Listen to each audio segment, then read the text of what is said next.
G'day folks, welcome to a nice little Tuesday afternoon. It's almost Easter break. I'm going to take a couple of days off extra, have a bit of fun mucking around. Yeah, what's been happening? I just realised there's another dead rat in here somewhere. Up there on the mezzanine.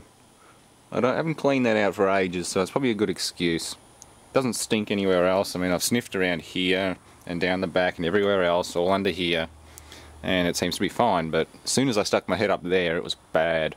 So it's a good excuse to clean up there. I know there's just boxes of crap and lightweight stuff that doesn't really get stored anywhere else, so I just throw it up there. Might have to try and strip some of this camo net back though. That fluoro is screwed up over the top of it, so I'll probably end up cutting down that beam there and just repin it afterwards. Doesn't matter, I bought this stuff cheap so I can chop it into pieces. I bought it for lining walls and covering stuff. Looks pretty cool.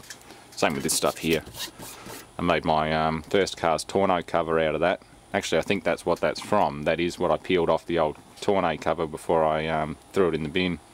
So I scrapped that old Skyline. It was one of the slopey back MR30 Skylines. So I made a little cargo cover to cover everything up in the trunk.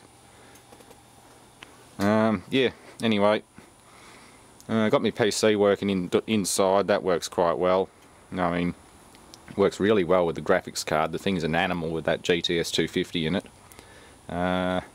Running everything now, all the games run perfectly in maximum resolution apart from Just Cause 2, which I downloaded on Sunday and spent the entire day playing from 6 to about midnight. That is an awesome game. I'm only about 5% through it too. It's just, yeah, you can have so much fun in that game, it's not funny. Just blowing people up and making general havoc. Yeah, and I also picked up a graphics card at work today. One of the ladies who's donated some stuff before, Deb, she donated the big box of goodies with the AMD Athlon 64. It was an Athlon 64 computer, which I used out here for a while, the old white one. She donated all that, and her son just had some problems with this ATI card and just got another one. So we'll have a look at that in a sec. Meanwhile, I think I want to find that rat. It smells wafting down here a little bit at a time. It's not nice. Yeah, you know, at first I thought people were joking when they said to make one of these, but apparently there are actually rat zappers, and that looks really cool. I've even seen some videos of somebody stick their hand in. It's quite amusing because it would have hurt. Yeah, I'm tempted to buy one of these. That way it's just a pre-made unit. I don't trust a microwave transformer to not shut down when it does and just set fire to the rat and everything else around it. So an approved product that I can just leave and rely on to work safely would be good. So yeah, definitely got to look at the rat zapper in future. I think they're about $100, but that's not much, so yeah, it'd be good to get one of those and set it up here somewhere. Yeah, got a nice little donation of tools on Monday as well. Boxes and boxes of surplus files. These were thrown in the scrap bin at a Australian government installation. He was working there as a subby and heard somebody throwing unusual things into an empty steel bin, and went over and looked, and there were boxes and boxes of files, as well as old measuring tools and things. So he gave me 3 micrometers. This is a very old one. But there's a Mitutoyo here which is in good condition. This is a Moore & Wright 2-inch. That's in pretty reasonable nick. There's no major dings and dents, like it hasn't been dropped and abused. The thimble still works. It's in the wrong case, it's in a Mitutoyo case. But that one there's a nice Mitutoyo. No obvious dings and dents.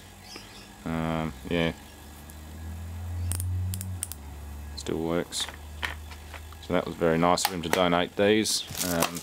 You've got to have a micrometer if you want to really check the wear on a crankshaft bearing journal or a camshaft or something like that. So these are going in my tooling cupboard. Yes, we'll open up this mainboard box in a sec. Well, not mainboard, graphics card box. That's what replaces it. 7970 triple fan. Apparently the card that's in here now, the old card, was overheating and glitching and causing problems. So it could have been a system problem with his computer, or maybe it wasn't spinning the fan up when it was getting hot. Maybe he was just pushing it too far. I don't know if he was overclocking it. I know he's running dual monitors and all that sort of stuff. He's pretty game savvy. But yeah, so we'll find out about that one. and also power up this little Sherwood amplifier. These are a pretty nice unit. It's one of the newer ones, but Sherwood always made pretty good products, so we'll have a look at this later.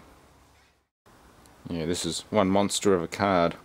So it's a 5970 versus 7970, so it's a much better card, but still, this one's nothing too shabby. It hasn't been used very much either. Well, it's not very old anyway. I can see dust under the heatsink things and all that. The backing's cast alloy, as is the whole heatsink assembly inside.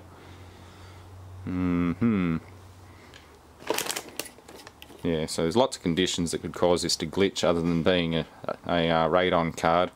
I've never had a lot of luck with radons. I've never had one die, but I've had them had compatibility issues with games. They're the only card I've had compatibility issues with.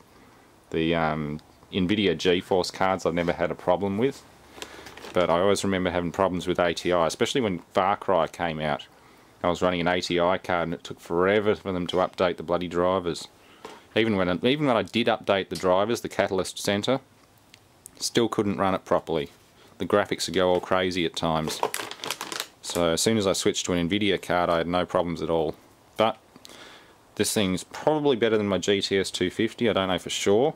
All I know is it needs a ton of 12 volt power. It needs all those connectors apparently, according to the manual, or the installation instructions. Whereas the other card that I've got at the moment, the GTS 250, only needs the 6+2 pin. Whereas that needs a 6+2, which is that one there, plus a 6. So that's a hell of a lot of 12 volt. And don't be fooled by the red wire. I don't know why they do that, but that's also ground. I don't know why they do that. But yeah, it should be black in reality. Yeah, Radon HD 2 GB. So yeah, that's definitely better than the GTS 250. But I'll probably build a better PC just to put this in. I'll keep the one I've got, the one Nakoti donated the card for. And I'll put a link in the description again for that donation, because that's a damn nice video card. But I'll build another computer, probably a quad core or something, and run this in it. That way I can move that computer in my bedroom out here and use it just for DV editing. Because that was the whole idea. I wanted a good, powerful card and a good dual core system to do DV editing. But the problem is it's in my bedroom, not out here where I do most of my editing. And I don't want to be carrying it back and forth all the time, because it just upsets computers if you do that. Anyway, I'll put this back in its box and start cleaning up. Well, at least sort out where the dead ratty is. Because, yeah, I haven't done that yet. I just want to get this over and done with, and I can start pulling the place to pieces and moving stuff around. It's always fun, especially on a weeknight. Got nothing else to do apart from play video games, which will be fun. I'll do that later tonight. I'll play some more, what was it called? Just Cause 2.